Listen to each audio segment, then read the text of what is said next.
అనగానే యేసుక్రీస్తు ప్రభువు వారి గురించిన విషయాన్ని మనం చూస్తున్నాం.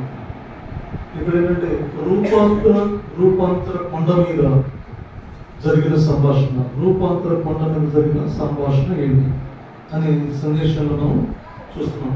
మత్తయి సువార్త 17వ అధ్యాయము మొదటి నుండి కొన్ని వాక్యాలు. 6 దినముల తర్వాత యేసు పేతురును, యాకోబును, అతని సహోదరుడైన యోహానును వెంటబెట్టుకుని ఇద్దరిని కొండ మీదికి ఏకాంతంగా పోయి వారి ఎదుట రూపాంతరం పొందాను.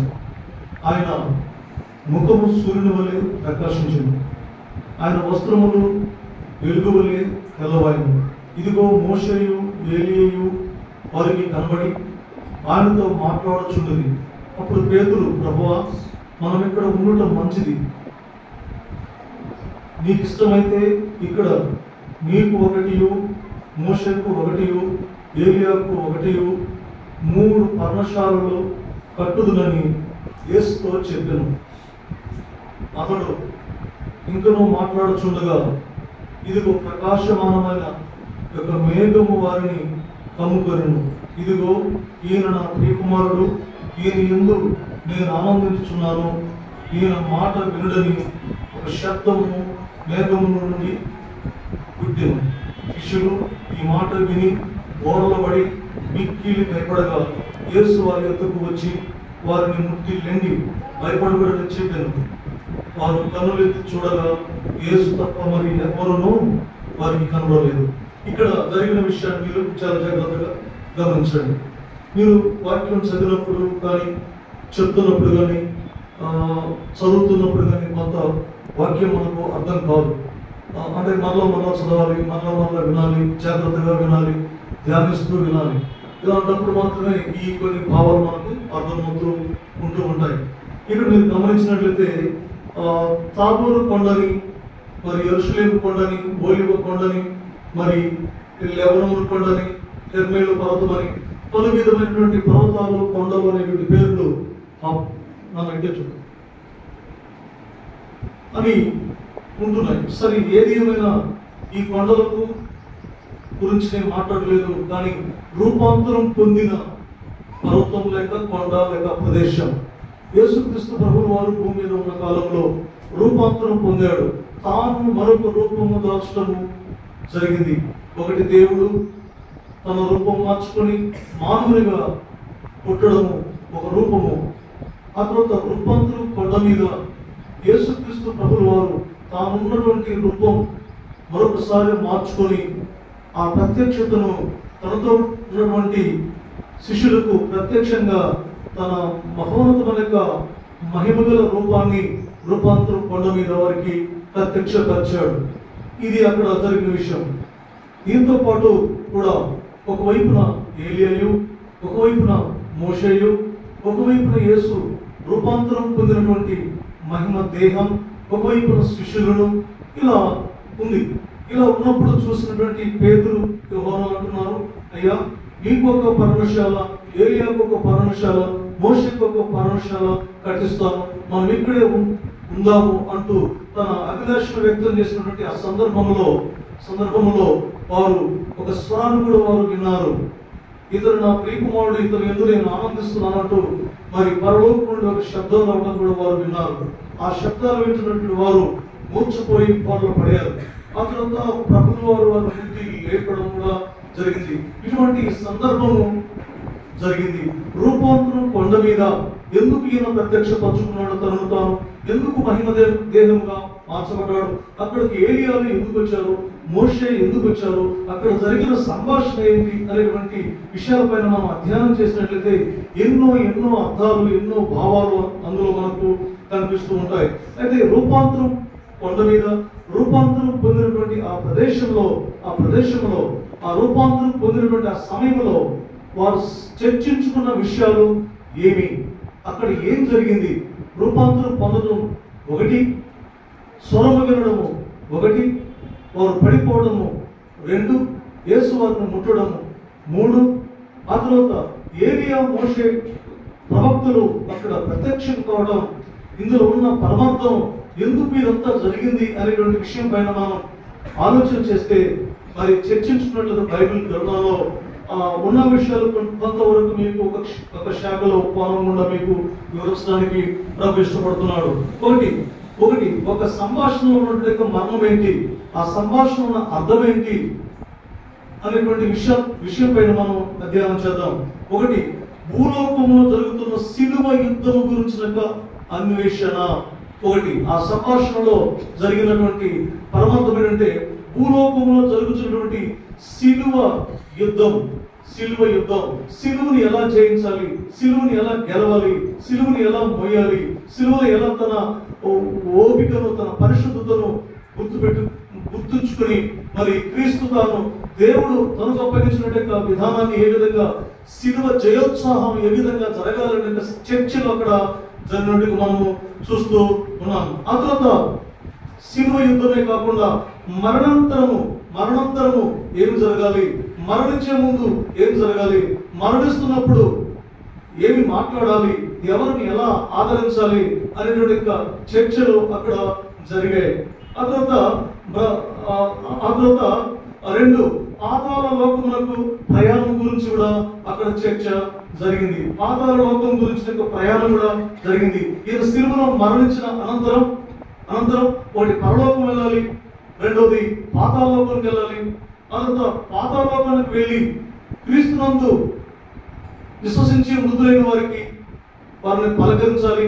ఆ తర్వాత క్రీస్తుని ఎరగని వారికి కూడా, క్రీస్తును నమ్మని వారికి కూడా సువార్త ప్రకటించాల్సినటువంటి సువార్త ప్రణాళిక అక్కడ జరుగుతుంది. అంటే క్రీస్తుకు ముందున్న వారు, మృతులైన వారు, పాతాళంలో బంధింపబడిన వారు, పాతాళానికి వెళ్ళిన వారు, పాతాళంలో ఉన్న వారికి సువార్తను, క్రీస్తు రాజ్యం గురించి, దేవుని రాజ్యం గురించి, నీతి యావత్తును ఏ విధంగా వారికి నీతిని గురించి, పరిశుద్ధను గురించి, నరకం గురించి, తీర్పును గురించి, క్రీస్తు న్యాయపీఠం దగ్గర జరగవలసిన చర్చ వేదికను వారికి ఏ విధంగా పూర్తీకరించి చెప్పాలో, భూమి మీద ఆయన ఏ విధంగా స్వస్థతల పరిచి సువార్తను ప్రకటించాడో ఆ విధమైనటువంటి సువార్త ప్రణాళికను పాతాళంలో కూడా ప్రవేశపెట్టుటకు, ఈ ప్రణాళికలో ముందుకు సాగించుటకు ఎక్కడ ప్రారంభించి ఎక్కడి నుంచి ఎక్కడి వరకు తిరగాలి, అక్కడ పాతాళంలో ఏ మూలలకు వెళ్ళి ఎక్కడి నుంచి మొదలుపెట్టి ఎక్కడ ముగించాలి, మళ్ళా మూడవ దినాన ఎలా ఆయన బయటికి రావాలి అన్నటువంటి అన్వేషణ గీతం, అన్వేషణ సందేశం, అన్వేషణ ప్రణాళికబద్ధమైన విషయాల్ని ఆ రూపాంతర కొండ మీద సమావేశం, సన్నివేశాలు, సంభాషణలు అక్కడ జరిగినట్టు మనం చూస్తాం. కాబట్టి ఇలాంటివన్నీ కూడా ఆ సంభాషణ ఉన్నటువంటి మర్మాలు. ఆ తర్వాత ఎలా జరిగింది ఆ యొక్క విషయం అంటే, ఆ తర్వాత ఈ సిలువ యుద్ధమే కాకుండా, పరలోక ప్రయాణమే కాకుండా, పాతాళలోక ప్రయాణమే కాకుండా, పాతాళలోక స్వార్థ ప్రణాళికే కాకుండా, మరి తర్వాత ఆయన రూపాంతరం పొందినటువంటి విధానం, ఏ విధంగా రూపాంతరం పొందినాడో ఆ రూపాంతరం, అదే రూపాంతరం క్రీస్తునందు మృతులైన వారు, యేసుక్రీస్తు ప్రభువు వారు రెండవసారి వస్తున్నప్పుడు క్రీస్తును నమ్మిన వారి యొక్క దేహాలు ఎలా ఉంటాయో ఆ ప్రత్యక్షతను కూడా ఈ రూపాంతరం కొండ మీద ఆయన వెలుగు చూపించాడు, అంటే ప్రత్యక్షపరిచాడు. ఉదాహరణకు చూస్తే రోమిలకు రాసిన పత్రిక 12:1 రోమిలకు రాసిన పత్రిక 12:1, 2 కొరింథీ 3:18. దయచేసి ఆ వాక్యాన్ని మీరు త్వరగా చదవవలసిన ప్రభు పేరిట మీకు మనవి చేస్తూ ఉన్నాను. రోమిలకు రాసిన పత్రిక 12:1.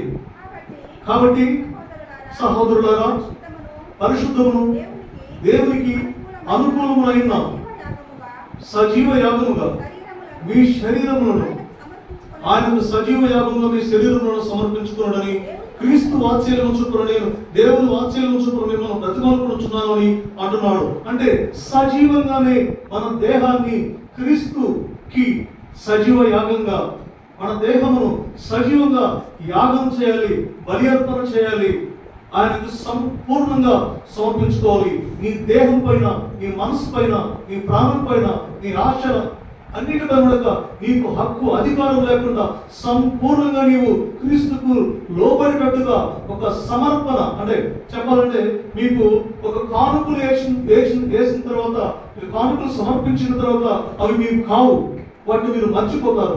అదేవిధంగా దేవుడికి మీ శరీర ప్రాణాత్మలను సజీవంగా అప్పగించుకున్న తర్వాత మీ మీద మీకు ఎటువంటి హక్కు లేదు, మీ మీద మీకు ఎటువంటి ఆశలు కూడా లేదు అన్నటువంటి విధానం గుండా మిమ్మల్ని మీరు సజీవ యాగంగా దేవునికి మీరు సమర్పించుకోండి అంటున్నాడు. అలాంటి సమయంలో మీరు ఎటువంటి రూపం పొందుతారో అన్నటువంటి విధానం ఒకటైతే, అదంతా క్రీస్తునందు మృతి పొంది లేచిన తర్వాత వారి యొక్క మహిమ దేహాలు లేక వారి దేహాలు ఏ విధంగా ఉంటాయో అన్నటువంటి విధానాన్ని ఈ యొక్క రూపాంతరం కొండ మీద తాను రూపాంతరం పొంది ఆ మహిమ దేహాన్ని ప్రత్యక్షపరిచినటువంటి విధానాన్ని ఇక్కడ కొరింథీ పత్రిక 3:18 మనం చూస్తాం. 3:18 కొరింథీ పత్రిక 2 కొరింథీ పత్రిక 3:18. ఏం చేస్తున్నారు చదువుకున్న వాళ్ళు, బైబిల్ చూసేవాళ్ళు? కొరింథీ రాసిన పత్రిక 2వ కొరింథీ పత్రిక 3వ అధ్యాయం 18వ వాక్యం.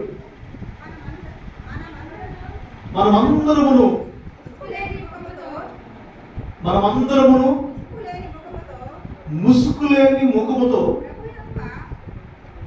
ప్రభు యొక్క మహిమను అర్థము వలె ప్రతిఫలింప చేయొచ్చు, మహిమ నుండి అధిక మహిమకు ప్రభు యొక్క ఆత్మ చేత ఆ పోలికగానే మార్చబడుతుంది. రూపాంతరం కూడా అనేది ఏ విధంగా తన శరీర దేహాన్ని మహిమ దేహంగా మార్చుకున్నాడో, ఆ ప్రత్యక్షత వాళ్ళు చూశారో, అదే విధంగా రేపు క్రీస్తు కూడా వచ్చినప్పుడు క్రీస్తునందు మృతి పొంది క్రీస్తు కోసం సజీవ యాగంగా వారి శరీర ప్రాణాలను అప్పగించుకున్నారో, వారు రేపు రూపాంతరం కొండ మీద యేసు ఏ విధంగా ప్రత్యక్షత అయ్యాడో మహిమ దేహంతో, మనం మరణించి తిరిగి లేచినటువంటి ఆ రెండవసారి అట్టి ప్రత్యక్షతనే రూపాంతరం కొండ మీద యేసు ఏ విధంగా తన ప్రత్యక్షతను చూపించాడు మహిమ దేహంతో, మనం మరణించిన తర్వాత కూడా యేసుతో లేచినప్పుడు మనం రెండవసారి అలాంటి ప్రత్యక్షత మనకుంటుంది, అలాంటి మహిమ దేహమే మనకుంటుంది. రేప పాటను మనము అలాంటి పోలికగా మనము మార్చబడతాము అని అక్కడ వాక్యం సెలవుస్తుంది. చూస్తే లూకాసువార్త 2:43, లూకాసువార్త 2:43, చూస్తే లూకాసువార్త 22:43 మొదటి యోహాను పత్రిక 3వ అధ్యాయము 2వ వాక్యం. ఇక్కడ చూడండి, మనం మరణించిన తర్వాత మనం ఏమైపోతామో అన్నటువంటి భయం అవసరం లేదు.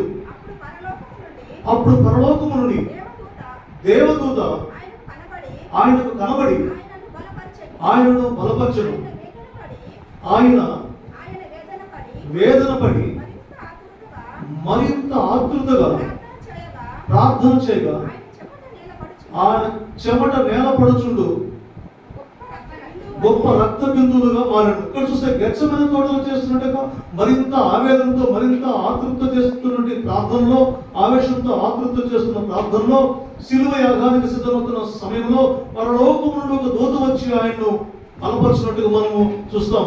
అలాగనే రేపు నీవు మరణించి తిరిగి లేచేటువంటి సమయంలో దేవుని దూతలు వచ్చి దేవుడే తన స్వరాన్ని వినిపించి యేసుక్రీస్తు ప్రభువుల దూత సైన్య సమూహంతో వస్తాడని బైబిల్ మనం చూస్తున్నాం.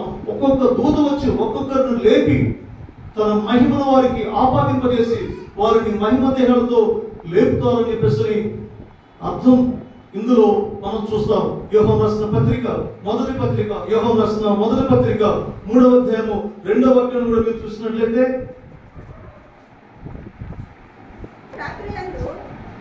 యోహాను రాసిన మొదటి పత్రిక 3వ అధ్యాయం 2వ వాక్యం. ప్రియులారా, ఇప్పుడు మనము దేవుని పిల్లలమై ఉన్నాము, మనం ఇంకా ఏమవుదుమో అది ఇంకా ప్రత్యక్షపరచబడలేదు కానీ ఆయన ప్రత్యక్షమైనప్పుడు ఆయన ఉన్నట్టుగానే ఆయనను చూతుము కనుక ఆయనను పోలియుందుమని ఎరుగుదుము. చూడండి, మీరు మరొకసారి వాక్యం చూడండి. ప్రియులారా, ఇప్పుడు మనము దేవుని పిల్లలమై ఉన్నాము, మనం ఇంకా ఏమవుదుమో అది ఇంకా ప్రత్యక్షపరచబడలేదు కానీ ఆయన ప్రత్యక్షమైనప్పుడు ఆయన ఉన్నట్టుగానే ఆయనను చూతుము కనుక ఆయనను పోలియుందుమని ఎరుగుదుము. అంటే రెండోసారి ఎలా ఉంటామంటే, మనము ఈ లోకంలో మృతి పొందిన తర్వాత మరలా క్రీస్తు మనల్ని లేపిన తర్వాత, పునరుద్ధారణమైన తర్వాత మనం ఎలా ఉంటామంటే యేసు ఎలా ఉన్నాడో అలా మనం ఉంటాము. దేవుని స్తోత్రం చెప్పండి, గట్టిగా చెప్పండి, గట్టిగా చెప్పండి. ఆయన వలె మనం ఉంటాము, మన వలె ఆయన ఉంటాడు. అంటే ఆ క్రీస్తు మహిమ స్వరూపంలోకి మనలను రేపు పునరుద్ధానమైన తర్వాత మనం మార్చుకోవాలంటే దానికంటే ముందుగా రూపాంతరపు కొండమైన ఏ విధంగా ఆయన రూపాంతరం చెందాడో, తన మహిమ దేహము దాల్చాడో, అదేవిధంగా భూమి మీద సజీవ యాగంగా మన శారీర ప్రాణాత్మను సమర్పించుకొని మహిమ దేహముతో, మహిమ మనసుతో, మహిమ హృదయముతో దేవుని పోలిన వారిపై మనం భూమి మీద జీవించి మరణించినట్లయితే యేసుక్రీస్తు ప్రభువు వారు రెండవసారి వచ్చినప్పుడు ఆయనను పోలి మనం ఉంటాము, ఆయన వలె మనం ఉంటాము, ఆయనలో మనం ఏకమవుతాము. ఆయన తన మహిమ దేహముగా, మన దీన శరీరమును తన మహిమ దేహముగా మార్చుకుంటాడు. ఫిలిప్పీయులకు రాసిన పత్రిక 3:2-21 అనుకుంటాను, చూడండి. ఫిలిప్పీయులకు రాసిన పత్రికను చూసినట్లయితే చివరి వాక్యంతో మిమ్మల్ని ఈ వాక్యాన్ని ముగిస్తాం. 3వ అధ్యాయము, ఫిలిప్పీయులకు రాసిన పత్రిక 3వ అధ్యాయము 21వ వాక్యాన్ని మనం చూసుకున్నాం.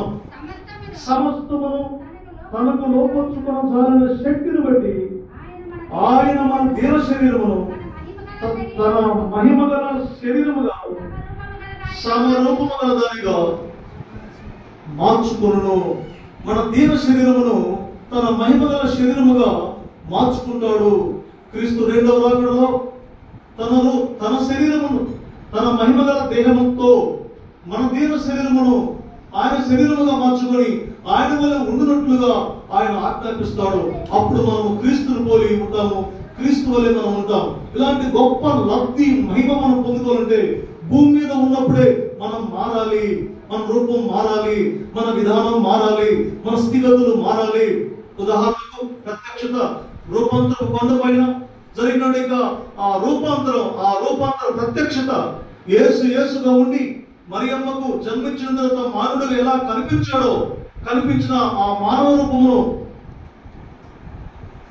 రూపాంతరపు కొండపైన దేవరూపముగా మార్చుకున్నట్టుగా ప్రత్యక్షతను చూపించాడో, భూమి మీద ఉన్నప్పుడే ఈ మానవ రూపాన్ని దాల్చిన మనం ఈ మానవ రూపములో దేవ ప్రత్యక్షత, దేవ రూపాన్ని మనము మన మాటల తీరులో, మన ఆలోచన తీరులో, మన దేహం తీరులో, మన శారీర ప్రాణాత్మలో దేవుని రూపం మనలో కనిపించినట్లయితే నువ్వు మరణించిన రేపు క్రీస్తు వలె నీవు ఉంటావు అన్న పరమార్థాన్ని ఆ ప్రత్యక్షతలో, రూపాంతర కొండ మీద ఉన్న ప్రత్యక్షతలో మనం చూస్తాం.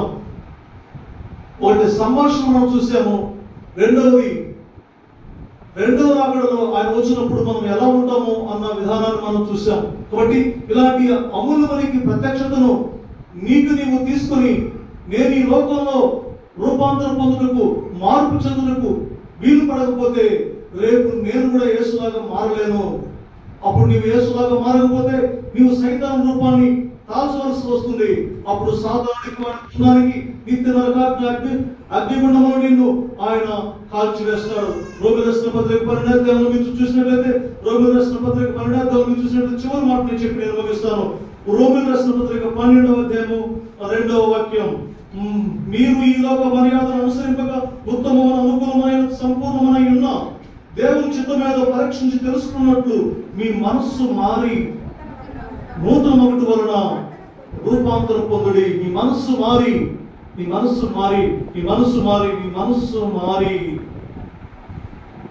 నూతన మొదటి వలన రూపాంతరము పొందుడి. యేసుక్రీస్తు ప్రభువు వారు రూపాంతరం పొందబడిన రూపాన్ని ఎలా మార్చుకున్నాడో నీవు ఈ లోకములో రూపాంతరం పొందాలనేటువంటి దేవుని మందిరములో, దేవుని సన్నిధిలో నీవు ఆ యొక్క ప్రత్యక్షతను చూసిన నీవు ఆ విధంగా నువ్వు మారకపోతే రెండోసారి రేపు నీకు పునరుద్ధానములో ఇట్టి అవకాశం నీకు దొరకకపోవచ్చు. ఆలోచించుకొని ఆ విధంగా మనం మార్పు చెందడానికి, ఇంకా మహిమ నుండి అధిక మహిమకు, పరిశుద్ధత నుండి అతి పరిశుద్ధతకు, క్రీస్తును పోలి ఏకం క్రీస్తు దేహముతో మన దేహాన్ని ఆయన సమదేహంగా మార్చుకునేటువంటి ఒక అవగాహన, ఆలోచన, సాకారం ఆయన మనం ఈ లోకంలో అందించినట్లయితే రేపు నిన్ను కాదనకుండా ఆయనతో కూడా నిన్ను కలుపుకుంటాడు. అట్టి కృప దేవుడు నీకు దయచేయను గాక. ఆమేన్.